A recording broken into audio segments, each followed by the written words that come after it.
Bonsoir, Monsieur le Président. Bonsoir, Valérie Thomas. Donc, nous constatons depuis quelques années une migration importante d'étrangers en Polynésie française.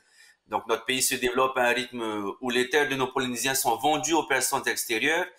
Et cette motivation fait flamber le prix de l'immobilier sur le marché. Donc, qui rend l'accès à la propriété difficile pour les Polynésiens.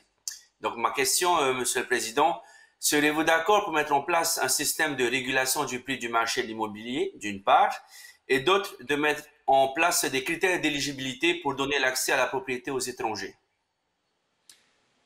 Quels étrangers en particulier? Alors, quand je parle d'étrangers, je parle d'étrangers qui résident en dehors de la Polynésie. Je parle des métropolitains. Par exemple, il y a quelques mois, nous avons une vague de demandes d'investissement de nos confrères de la Nouvelle-Calédonie suite aux différents référendums qui ont été mis en place.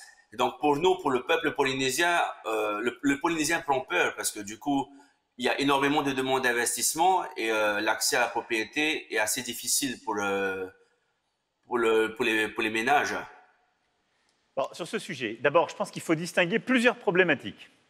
Il y a eu le cas des atolls ou des îlots qui ont été vendus à des propriétaires privés.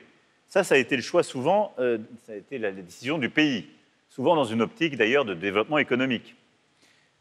Pour des projets touristiques, de permaculture ou autres. Bon. Ensuite, il y a des volontés d'acquisition de foncier par des puissances étrangères. Et là-dessus, je serais très ferme et pour le coup, j'incite plutôt le pays et je suis prêt, moi, à prendre tous les textes pour accompagner, être très vigilant, avec des beaux amphithéotiques ou des choses comme ça. Et on a des prédations de puissances régionales.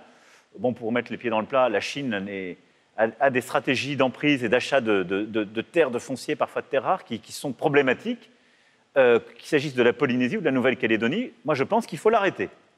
Après, vous avez des Françaises, des Français, qui, en effet, viennent, parfois parce qu'ils ont peur que des territoires quittent la République. Là-dessus, je pense qu'il faut faire attention et pas tomber non plus dans l'excès. Est-ce que ce sont des phénomènes massifs? Je comprends très bien ce que vous avez pu ressentir.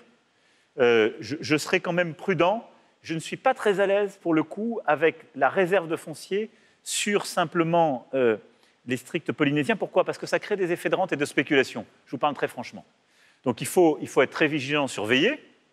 Mais je ne suis pas, pour ma part, favorable, parce que je ne pense pas que ce soit envolé. Il y a eu ce phénomène que vous avez très bien décrit.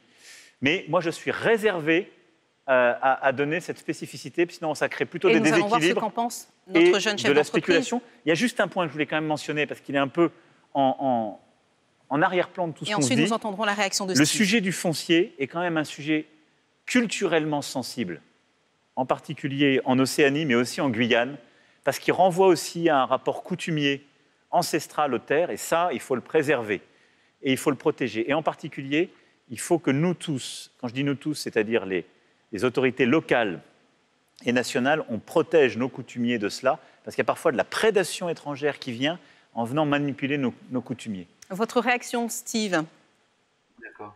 Je vous remercie, Monsieur le Président, d'avoir fait part de votre point de vue, parce que c'est important pour le Polynésien, et je pense que tous mes compatriotes qui vont entendre votre réponse, d'avoir l'avis de la France. Je vous remercie. L'information en continu sur Polynésie la première, Internet et réseaux sociaux.